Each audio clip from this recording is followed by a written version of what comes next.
Hello, welcome to the Unit 6 Mastery presentation. This is a 5-year personal development plan for my career. This presentation was put together by me, Jacob Burton, for the Senior Capstone course taught by Dr. Light at Southwestern College Professional Studies. This personal development plan outlines my transition from enlisted airman to commissioned officer. It focuses on aligning my career with the Air Force's strategic objectives, particularly within acquisitions. The plan includes 5 specific measurable goals designed to guide my professional growth. Okay, let's begin with a high-level overview. All right, the plan, it's structured around 5 interrelated goals: earning a commission, developing leadership competencies, mastering strategic communication, pursuing a graduate education, or earning a master's degree, same thing, right? And engaging in mentorship and networking. Each goal supports my broader vision of becoming a mission-driven acquisitions officer. It's in line with the Air Force's strategic priorities. Additionally, I will discuss my leadership philosophy, the expected challenges and my mitigation strategies for those, and then how I will measure success, and then I'll conclude the presentation. Now let's dive deeper into the first and most foundational goal, earning a commission. So the first goal is to earn a commission through officer training school. I view this not just as a career step, but as a profound commitment to lead with purpose and serve at a higher capacity. The OTS application process is already underway through the submittal of an applications package with the required endorsements. I'm fully dedicated to meeting the standards required. From an operations management perspective, this transition requires the application of transformational leadership and situational leadership principles. Transformational leadership, as described by Bass and Reggio, involves inspiring and motivating others to achieve higher levels of performance through vision, enthusiasm, and a commitment to shared goals. To show why I'm ready for this step, let me share how my experience has shaped this goal. Over the past 14 years, I've evolved from operational flying to testing and new programmatic roles. And now programmatic roles rather. During my 4 years in acquisitions, I've helped to implement 10 major modifications to Air Force aircraft. These opportunities develop my ability to lead across functional domains, and I think that this is the kind of experience that aligns directly with the role of an acquisitions officer. Next, I'll outline how I'm measuring success as I work toward this goal. To track progress, I'll follow clear success metrics: submission of the commissioning package, acceptance into officer training school, and ultimately successful completion of officer training school. So kind of 3 different milestones. These milestones will reflect both personal effort and institutional recognition of readiness for serving in the role of an officer. With that foundation in place, let's move to my second goal, enhancing leadership competencies. Leadership is essential for officer effectiveness. As I transition, I'm focusing on developing strategic thinking, adaptability, and accountability. These traits are necessary for influencing complex acquisitions environments. Developing leadership competencies is critical for effective officer performance. As Nordhaus notes, leadership, it's about influence, not just authority. By developing these traits, I will conform to officer expectations in the acquisitions field. In the context of operations management, which is what my degree will be in, achieving this goal requires the application of strategic leadership and change management principles. Strategic leadership involves guiding an organization toward long-term success through a clear vision, strategic decision-making, and focus on aligning resources with key goals. In my case, moving into an acquisitions manager role will require the ability to identify and implement strategic initiatives that maximize the effectiveness and efficiency of Air Force acquisitions processes. It will also demand a deep understanding of how to align acquisition decisions with broader defense priorities and the resultant, or rather the resource constraints that just accompany that. So let's look at how I plan to build and reinforce my leadership competencies. To cultivate these skills, I'll seek out opportunities to lead high visibility projects. I will mentor junior airmen, and I'll engage in professional military education. These experiences foster both self-awareness and strategic leadership skills, I believe. For example, mentoring not only supports others, but it reinforces my own growth through reflective learning. Now I'll share how I intend to track growth in this area. So the assessment, right? How am I going to track growth in this area? I'll assess progress through 360-degree feedback, right? So getting feedback from peers, from subordinates, from superiors, all around to inform me about, kind of the perception of how I'm doing. I'll seek the, feedback from, again, peers, supervisors, subordinates, um, also through, formal evaluations. There's that option too, peer supervisor evaluations.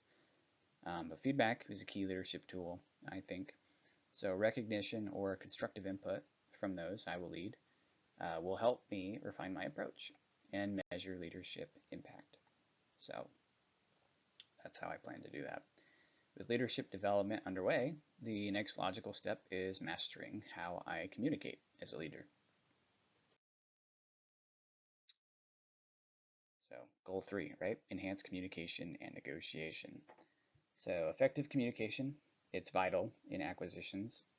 Whether negotiating contracts or briefing senior leaders, clarity is pretty much essential. As Luitke, Berry, and Saunders emphasize, strategic negotiation and clear communication build trust and achieve mutual gains. Improving my communication skills will enhance mission execution in the Air Force, and it will also help align stakeholders. Within the first 3 years of my officer career, I will achieve Defense Acquisition Workforce Improvement Act Level 1 and 2 certifications in program management. So these certifications are critical markers of technical and leadership competence in the acquisitions career field and aligns directly with my long-term professional vision. Earning these credentials will not only validate my technical proficiency, but also strengthen my credibility and ability to influence acquisition outcomes. So undoubtedly, they will enhance my ability to communicate and negotiate. Next, I'll describe how I'm cultivating those communication skills. Upon finishing officer training school and being selected for a career as an acquisitions officer, again, I talked about the DIWA certs, but I'll also attend Defense Acquisitions University contracting and program management courses, practice interest-based negotiation techniques, and conduct after-action reviews to reflect and adjust as required. All those practices, they'll create a feedback loop to enhance my communication effectiveness over time. So how am I going to measure this, right? Success will be measured through improved negotiation outcomes. So I think, as I achieve better things through negotiation, I think it'll realize itself. I'll also be receiving feedback from mentors. Hopefully, positive would be an indicator of success and negative would be an indicator of areas I would need to improve upon so I can have success. And really the quality and clarity of formal documentation in the Air Force, we use requirements, and then we use, the things that we require are tested against those specifications. So if we're having, success as things are tested against those and they're meeting specification, and those specifications are aligned with what the stakeholder needs, then, that's the key of success right there. So that's what we'll be looking for. All right, moving on to a goal that supports deeper knowledge, pursuing a graduate education. So earning a master's degree, I think it's crucial for long-term success in acquisitions. I haven't met an acquisitions officer that isn't pursuing a master's degree. Most of them, captain or higher, definitely have it, and they're pursuing other types of degrees along with it, but I think that'll be the next step. So I plan to pursue a degree in either like systems engineering or something like National Resource Strategy to enhance my technical and strategic expertise. This aligns with broader Air Force priorities, which are to develop knowledgeable, agile leaders. I think this supports, like I said, long-term acquisition success. Moreover, earning a master's degree will also enhance my ability to drive innovation, which is something that the Air Force desperately needs. According to Tid Bessent, leaders must foster a culture of innovation to adapt to fast-changing business environments. And if that isn't the world we live in right now, then I'm not sure what is. A graduate program will equip me with the knowledge and skills to evaluate new technologies and methodologies, I think, ensuring that I remain at the forefront of acquisition practices and can lead the implementation of innovation solutions within the Air Force. So here's how I plan to make that degree a reality. The timeline, I'd say, is quite intentional. I aim to enroll within 1 year of commissioning, so I should be completing my commission within the year. So then I should be enrolled from the point of this recording within the next 2 years in a commissioning program, and then I plan to complete the degree within 3 years of enrolling. So within the next 5 years, I should have a graduate's degree. Distance learning, I think, provides flexibility, so I'm planning on using that. It will allow me to balance duty responsibilities. Everybody's got a job for the most part, so you got to balance that work-life balance and education balance. But it will also help me, achieve the academic rigor that is needed to succeed in this career field. I've used a similar approach to my bachelor's program that I'm recording this for right now, and I'm certain that it will be an effective approach for a graduate degree as well. So beyond the logistics, let's explore the broader impact of this education. Advanced education sharpens critical thinking and supports informed decision making. That's according to DAFT. These skills are essential in acquisition roles where complexity and ambiguity are common. There's a lot that goes into it. So I think by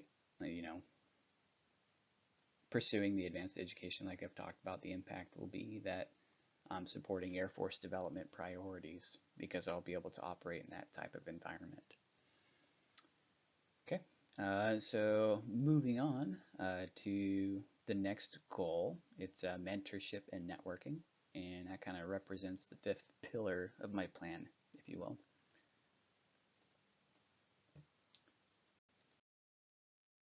Okay. Professional networks and mentoring relationships are foundational to growth. Goleman emphasizes the role of emotional intelligence in leadership. So those are two things that I think are important in mentoring and networking, and that's really what you get to find within that. Building and leveraging a network not only opens opportunities, but it also strengthens collaborative leadership, which is extremely important to build others around yourself while you're also being built up. I think you stand a better chance that way. It's a personal belief. By actively engaging with a seasoned acquisition leader, I will gain invaluable insights into program management, best practices, organizational strategy, and the informal networks that drive successful mission executions. I mean, as simply as reaching out to someone and saying, "Hey, I'm having this kind of issue. Have you heard of something like this before?" And either they have, or they've maybe heard of someone who has had that issue, or they can ask around. It's that simple. You're not isolated. So it's extremely important to build networks around you for success. Again, I talked a little bit about mentoring a junior officer earlier on, but additionally, guiding a junior officer, I will cultivate critical leadership competencies such as coaching, empathetic listening, and again, strategic thinking, which is desperately needed in this. These are all effective or essential for effectively followership and leadership within the Air Force. So the execution plan, I will engage with the Defense Department and Air Force acquisitions events, joint organizations like National Defense Industrial Association or NDIA, and participate in structured mentoring programs. So as opportunities arise, I'll seek those out and throw myself into the mix and see what shakes out of it. I think these engagements foster learning, visibility, and mutual support, like I just talked about. Even in, for example, National Defense Industrial Association networking, it's already exposed me to key acquisition trends and influencers. We get to see this kind of stuff all the time. Sometimes, they'll have like things going on at lunch. Come during lunch and they'll talk about a topic, stuff like that. So um, now that I've kind of explained, how I'm going to do that, I'll explain how the goal is being fulfilled. So progress, I think, will be evident through regular professional interactions, mentoring feedback, and increased leadership influence. For instance, being invited to mentor others or lead panel discussions, so being in that position that I've talked about and things that I've attended, um, that would be a progress marker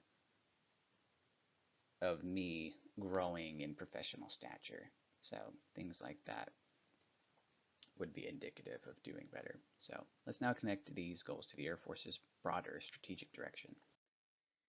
This development plan directly supports the Air Force vision, I'd say. The goals will shape me into an officer that enhances strategic leadership, innovation, and readiness, and prepares me to contribute to a lethal and agile force. These goals align with the total force development strategies, which are critical to the United States combat capabilities. To lead effectively, I've also clarified my personal leadership philosophy. So, my leadership philosophy is grounded in the belief that leaders are made, not born. Leadership is cultivated through trust, influence, and service. Can't say it enough. I aim to integrate followership and leadership to create inclusive, mission-driven teams. I believe that my efforts to follow through with my development plan will directly impact my success as a leader.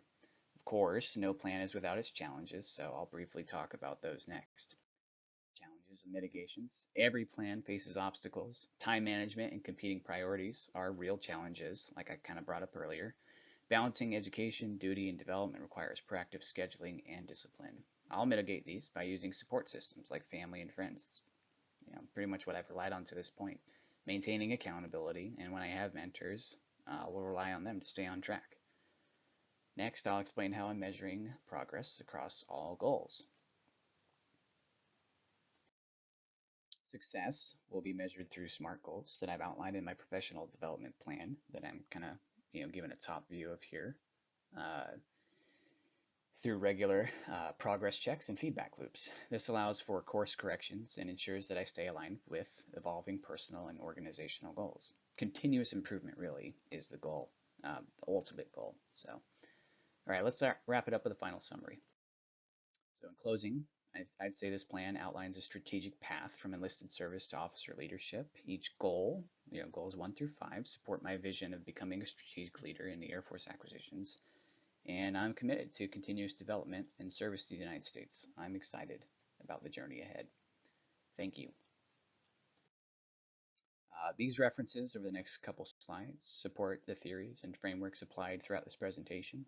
They include leadership text, negotiation theory, and Air Force strategic documents that ground this plan, I think, in credible and relevant scholarship.